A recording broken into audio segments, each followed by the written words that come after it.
Hello everyone, welcome to my channel. Please subscribe and keep watching more details. I&R recap. Adam gets violent with Billy. Audra suggests Sally have revenge sex with Billy and Billy rejects Victoria's offer to buy him out. Today on Young and Restless, Summer offers her ear to Chelsea, Cole reassures Victoria he's back for good, and Audra tells Sally how great revenge is. Friday's recap, Sharon told Maria she's going off-grid and Adam told Chelsea they could have a future as a couple. This Day Ahead recap episode airs in the USA on September 23. Expect spoilers. Recaps go live by 4:15 p.m. Eastern Standard Time daily. When Victoria and Cole are at the GCAC, he senses she's troubled by something. She worries she's taking advantage of him. She's always sorting things out. He says she can lean on him. Sighing, she explains her family has her upset. She vents about her dad going after the father of her children. She pitched a compromise solution, but her father refused to accept a bloodless solution. Cole asks if she's really considering breaking ranks with her dad. That could impact her whole family. She can't handle her kids having to watch their grandfather humiliate their father in public. She also worries how Billy will react if she warns him. He urges her to follow her maternal instincts. She needs to convince Billy to protect herself. Cole will help her with any fallout. She doubts there's anything he can do to protect her from her father's wrath. She's impressed that he doesn't seem threatened by her dad and actually seems fond of him. He says you just need to stand your ground. Victoria thanks him for listening and urging her to do the right thing. She feels lucky to have him back in her life, but she wonders if he will get bored and go back to his old life. He says he's missed out on too many years with her and Claire. He jokes about how she must have imagined his life in England. It was just a job that went on and never amounted to much. Now he's back in a world he never thought was possible and doesn't think he could live without it. Audra meets with Sally in the park. The redhead wishes they air meeting over drinks and beats herself up about Adam. He doesn't deserve any more space in her life. They complain about all his lies and Audra urges her to cut him out of her heart. Sally doesn't know how to do that after Ava. Audra says she needs to get tough and fake it until it's true. Sally doesn't want to shut down her feelings. What they had was real and good in many ways. She's afraid that shutting down her feelings means she may never be able to fall in love again. Audra says that would be the best case scenario. Not caring is the best revenge. Spectra thinks revenge is a way of caring. Audra says it just shows you care that people know you are not be messed with. Revenge is also fun. It gave her so much joy to steal the company from Tucker. Kyle is next. When she is done with him, he will never forget who she is. He's trying to sabotage her and he won't succeed. Sally is afraid to ask but asks her next move. Audra is determined to have him booted out. The Spectra can hear what she's saying, but she's not interested in revenge. Audra will just wish Chelsea and Adam misery from afar. Sally explains that things are going great at work, and she's been bonding with Billy. Audra assumes that means revenge sex, but Sally says that will never happen. The tension in Genoa City reached a boiling point this week as Adam Newman and Billy Abbott's long-standing rivalry erupted into a violent confrontation, leaving everyone shaken and on edge. Meanwhile, Audra Charles continued her slippery manipulations, aiming to stir up more drama by suggesting an outrageous plan to Sally Spectra. At the same time, Billy shocked Victoria with a firm rejection of her offer to buy him out of Chancellor Winters. Adam loses control. At the heart of the chaos was the ever-volatile Adam, whose recent frustrations had been bubbling dangerously close to the surface. His relationship with Sally had crumbled, and his latest business ventures were being undercut by none other than Billy Abbott. Adam had been holding back, trying to play it cool and maintain his composure in front of his father Victor, but there's only so much restraint a Newman can muster. Billy, on the other hand, had been riding high. His newfound success at Chancellor Winters had him feeling unstoppable, not to mention his ongoing involvement in Jack's latest project at Jabut. But there's something about Adam that always triggers Billy's worst impulses. Maybe it's the ghost of Delia or the lingering jealousy over Adam's ability to wreak havoc and still walk away unscathed. Whatever it is, the tension between them was palpable, and it only took a small spark to ignite the fire.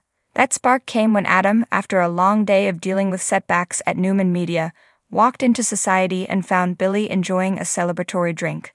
The two men exchanged a few icy pleasantries, but the conversation quickly turned heated. Billy couldn't resist taunting Adam about his latest failures, including his faltering relationship with Sally. "You've always been second best, Adam," Billy smirked, swirling his drink. "In business, in family, and especially with the women in your life, you can't hold on to anything that matters." Adam's jaw clenched, and for a moment it seemed he might walk away, but Billy's next jab was too much. "I hear Sally's been spending a lot of time with Nick lately," Billy said with a cruel grin. "Maybe she's finally figured out which Newman brother is worth her time." Without warning, Adam lunged at Billy, grabbing him by the collar and slamming him against the bar. Glasses shattered, and patrons gasped as the two men struggled. Billy shoved Adam back, but Adam, fueled by rage, swung at Billy, landing a solid punch to his jaw. Billy stumbled back, wiping blood from his lip. "I've had enough of you trying to ruin my life," Adam growled, his voice low and dangerous. "Stay out of my way or I'll make you regret it." The altercation ended as quickly as it began, with Nick arriving just in time to pull Adam away before things escalated further. But the damage was done, both to Billy's ego and to Adam's already crumbling self-control. Audra's sinister suggestion. Meanwhile, across town, Sally Spectra found herself in an uncomfortable conversation with none other than Audra Charles. After Sally's relationship with Adam fell apart, Audra saw an opportunity to insert herself into the drama, all under the guise of being helpful. "I know you've been through a lot lately," Audra said, her tone dripping with Fox sympathy as she and Sally shared drinks at Crimson Lights. "But if you ask me, you've got options, girl. And there's one that I think could really shake things up." Sally raised an eyebrow, already wary of Audra's machinations. "What are you talking about?" Audra leaned in, lowering her voice conspiratorially. "Revenge sex." Sally blinked, stunned. "Excuse me." With Billy, Audra clarified, a sly smile playing on her lips. "Think about it. Adam's already spiraling, and Billy's always had a thing for women who can match his fire. You want to get back at Adam? Show him that he's not the only one who can mess with people's heads, and who knows, maybe you'll have some fun in the process."